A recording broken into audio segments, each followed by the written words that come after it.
You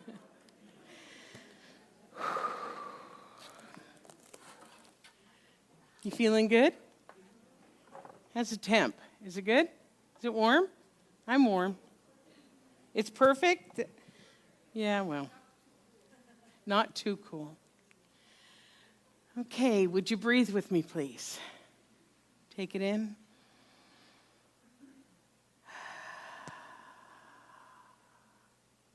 And again.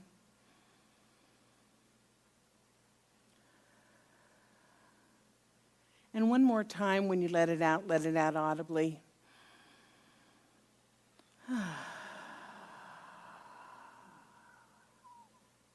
No, that didn't make the room any warmer. So I shared with you all a couple of weeks ago that I went on Facebook. You know, I like Facebook, and I kind of polled the people that are my friends on Facebook to ask them what kinds of spiritual conversations and spiritual topics were important to them.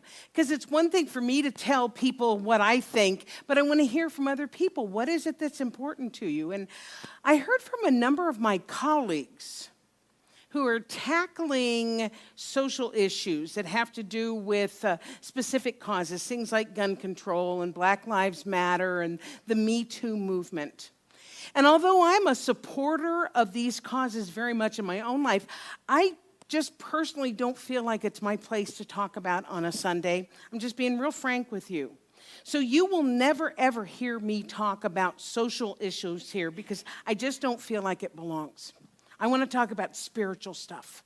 I want to rise above the social things to the spiritual stuff. And one of the reasons that I am mentioning this is that we have a group of very diverse thinkers in this community. So if I go off on some social situation that's interesting to me and you don't agree with me, well, then we've lost our common ground. And so it's very important to me to live by the adage that I've heard throughout my career in ministry is that I will never tell you what to think. I will teach you how to think. Do you understand what I'm saying? I'll never tell you what to think. I will teach you how to think. In other words, I will teach you to use this powerful, creative, intelligent mind to create the life that you desire to live. That's what I do. That's what my job is. Because I believe that people who are living the life that they desire to live, the people who are expressing their divine selves more fully, are not the kind of people who are going to be abusing people or discriminating against people. Because when we're looking for the good in everybody, when we're fully expressing ourselves, we can, as that beautiful song is, we can give a hand up to somebody else. Yes? Are you with me? Okay, good. So it's not my job to school you on social issues, but rather to encourage you to use your powerful minds for good, for others, and for yourself. So that brings me to today's topic, love the one you're with. You guys remember the song, right, from the 70s, Stephen Stills? If you can't be with the one you love, honey, love the one you're with. Okay, so, you know.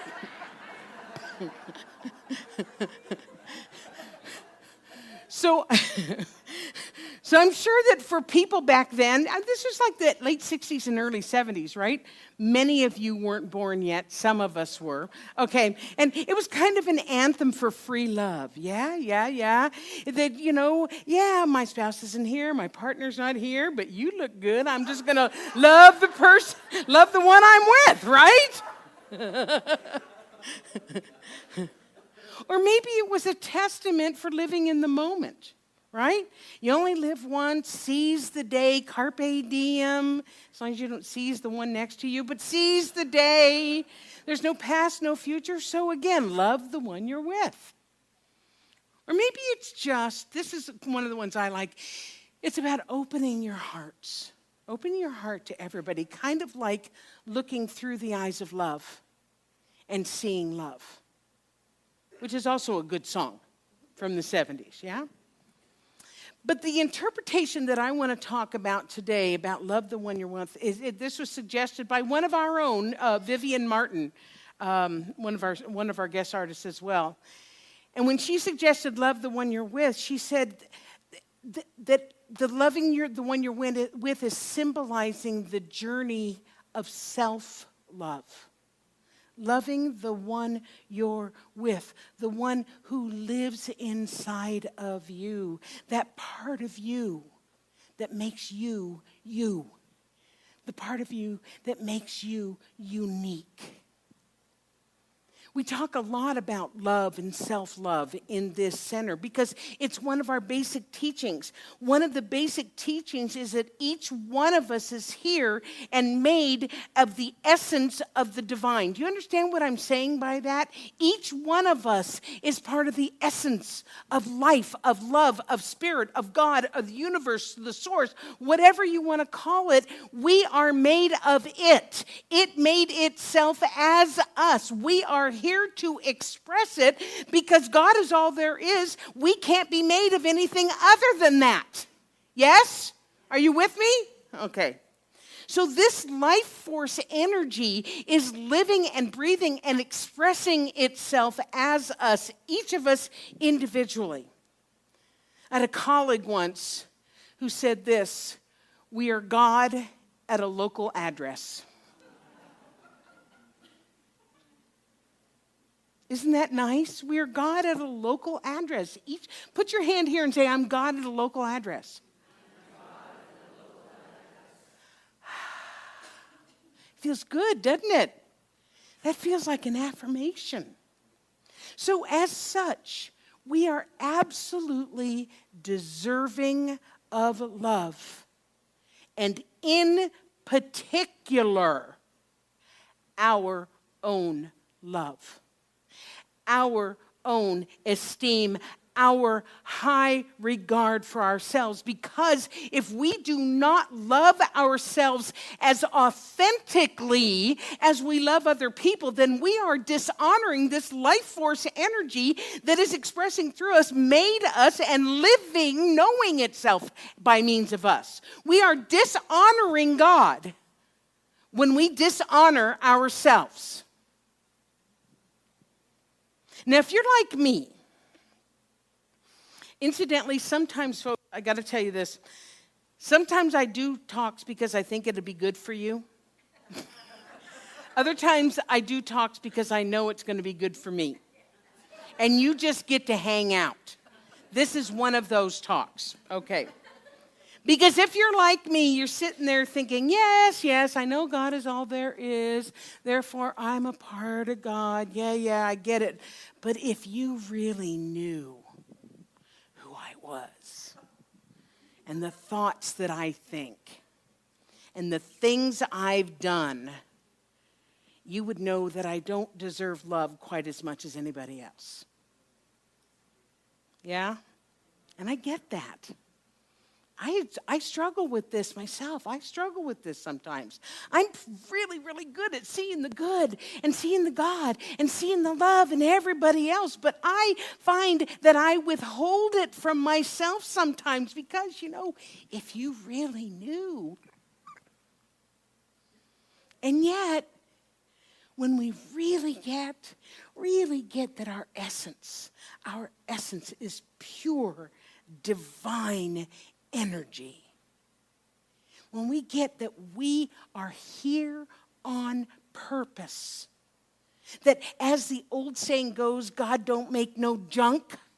When we really know that, we can honor and we can accept ourselves and know that we are absolutely deserving of our own love and our own esteem and appreciation. Because to withhold love from ourselves is to withhold love from the source of all love. One of my favorite mystical poems was written by Hafez, who was a Sufi poet. It's called The Woman I Love. And woman is kind of generic for everyone, please understand. And he wrote, because the woman I love lives inside of you, I lean as close to your body with my words as I can. And I think of you all the time, dear pilgrim. because the one I love goes with you wherever you go. Hafez will always be near. If you sat before me, wayfarer, with your aura bright from your many charms, my lips could resist rushing to you. But my eyes can no longer hide the wondrous fact of who you really are. The beautiful one whom I adore has pitched his royal tent inside of you. So I will always lean my heart as close to your soul as I can. Take a breath. That is the essence of loving the one you're with. And the good news about this is once we learn to do this from here, all kinds of things become possible. Because when we love ourselves as we deserve to be loved, we create an energy around us that is attractive. You've heard of this, the law of attraction, right? So by means of the law of attraction, we attract to us the people and the circumstances and the experiences that are reflective of the love that we feel for ourselves. That's another one of the basics of our teaching, as within, so without. It is done unto you as you believe. As a man thinketh, he is. So when we live from this place of love and esteem for ourselves and everybody else, because that reflects our love and esteem for everybody else, we're walking through life kind of in a love bubble. Yeah? Yeah. And that love bubble is an irresistible force that attracts back to us what we are, which is love. I'm not a French speaker, so I'm going to take a stab at it. Pierre Corneille. Say it again. Okay, yeah, that guy. Self-love is the source of all our other loves. Self-love is the source of all our other loves. So that said, one of the challenges that many of us face, especially as we're first learning this and starting to apply it in our lives, is that the people around us don't always understand the changes that we're going through. For instance, I was talking to a friend of mine the other day who is new to the center and new to the teaching. And she's really begun embracing this idea of self-love and understanding that she is worthy of her own love. And it's making a huge difference in her life. Huge difference in how she shows up. But she shared with me that her roommate didn't like the fact that she was attending the center because the roommate said that it was making her be a little self-important and selfish. Have you ever heard that before? Mm-hmm. But what I suspect is probably happening is that the roommate is observing my friend standing up for herself and making choices that serve her and being happier in general.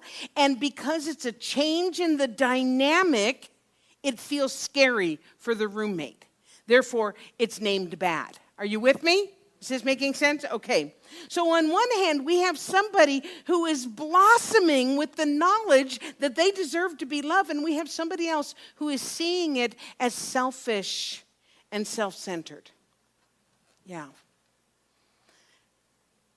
I'm the youngest of 4 kids. We're all 2 years apart, so I'm not that much younger than anybody, but I was the youngest of the 4 kids, right? And I always had this kind of live for the moment attitude and do what makes me happy and immediate gratification. And as a result, my family always thought of me as being kind of spoiled and kind of selfish. And when I started, and it was a source of shame for me because I just didn't agree with it. It was a source of shame for me. But when I started studying the science of mind, really seriously studying it, I came across this particular quote by Ernest Holmes. Does the thing I wish to do express more life, more happiness, more peace for myself, and at the same time harm no one? If it does, it is right. It is not selfish. I remember reading this for the first time and calling my mother and saying, I've been doing it right all these years. Now, of course, that doesn't mean that I just bulldoze my way ahead. Consequences be damned. Usually don't do that. Sometimes. And it doesn't mean that I stop considering the feelings of the people around me. Of course, if they're in my sphere of influence, then I take their feelings into consideration when I do something. But it also means that I take my feelings and my desires and wants into consideration as well. It is not selfish. It is self-love. So it's honoring that part of us that is yearning to be known and to be expressed. Have you had that experience of just knowing that something is right for you? Knowing that something is right for you. But the people around you don't see it yet. They haven't experienced yet. That's what I'm talking about. So the very best way that we can explain what's going on with us is by example. By embracing what we're learning here and living our life that way. It was only after my family actually saw the changes in me that they started realizing that maybe, just maybe, I was onto something. And I went from being selfish Pat to self-actualizing Pat. And here's what happened. This is very interesting to me. By doing that, by simply showing up in the best way that I knew how, and being who I came here to be and being that example of self-love, by doing that, it inspired them to also reach for newer heights and come into a self-love idea. That Marianne Williamson quote that's so famous, your playing small does not serve the world. There's nothing enlightened about shrinking so that other people won't feel insecure around you. We were born to make manifest the glory of God that is within us. It is not just in some of us. It is in everyone. And as we let our own light shine, we unconsciously give other people permission to do the same. Boy, I could go off on a tangent about that. But the question is always with me, I talk about theory and then I talk about tools. What are tools? How do we do this? How do we actually apply this in our lives? How do we begin the process of learning to love ourselves? The first one is that we start off by acknowledging that we are deserving of it. Say this with me, I am deserving of love. I am deserving of my love. I am an expression of love. And love comes back to me. Okay, so affirmations like that, that's the first step. But I got to tell you, folks, this is not the easy one. This is not an easy way of being because old programming kicks in. How many of you felt that voice in the back of your head as you were doing those affirmations going, yeah. So it's being persistent. It is being constant of loving yourself so that that becomes the new program. But you got to start. You got to start. The other thing we have to do is let go of the yeah buts. Yeah, but if you really knew, yeah, but. Yeah? Okay. The other one, oh, folks, please. Stop comparing yourself with other people. It is a no-win situation. Stop comparing yourself. And finally, accepting and celebrating being human with all of its beautiful human messiness. Yeah? Being human is messy. Celebrate it. All the foibles, all the rolls and the wrinkles and the everything. I told you this is for me, right? Celebrate the humanness that we are, spiritual beings without question, having a messy human experience that includes things like chocolate.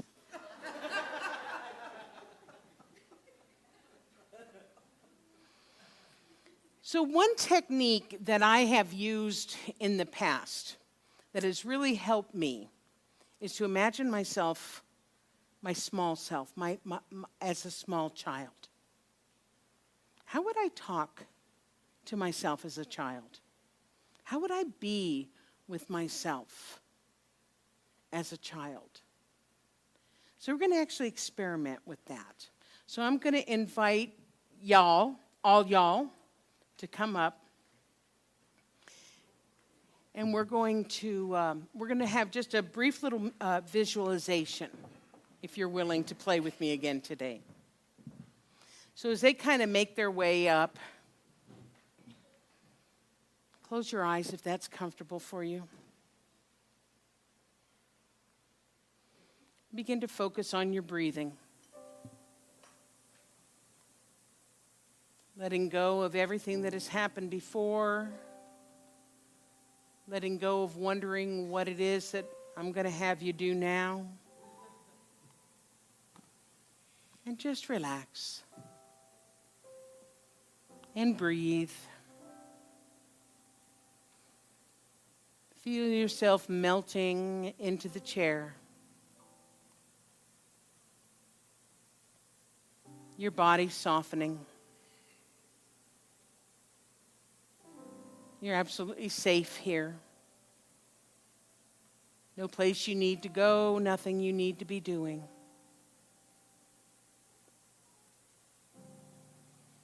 And now imagine yourself as a small child, maybe 3 or 4.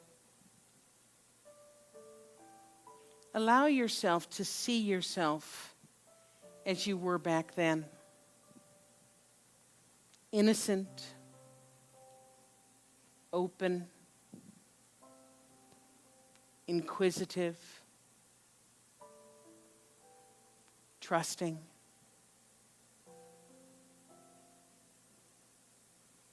As your adult self, look down at this child. How do you feel about this young one? Would you ever say things to him or her that you sometimes say to yourself now? Or would you be loving, kind, and compassionate?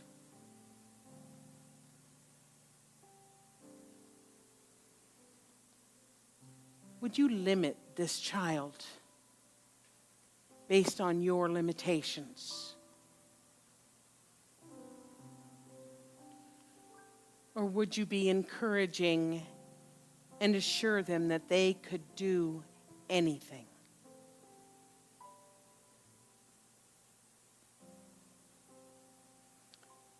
Look at this child with the eyes of love.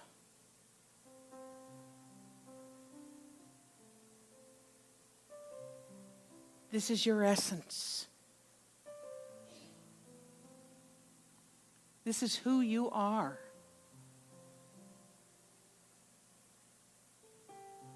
deserving of all good, all love, all esteem, all kindness.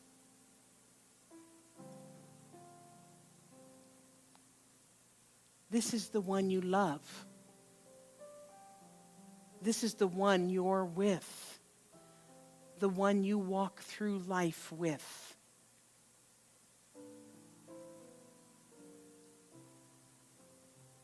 So as the song says, love the one you're with.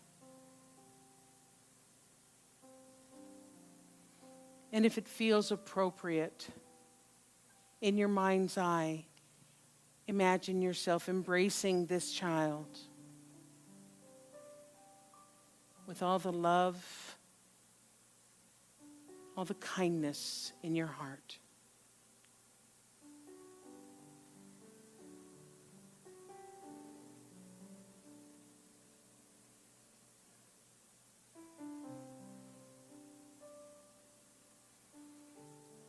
And now say goodbye to your younger self.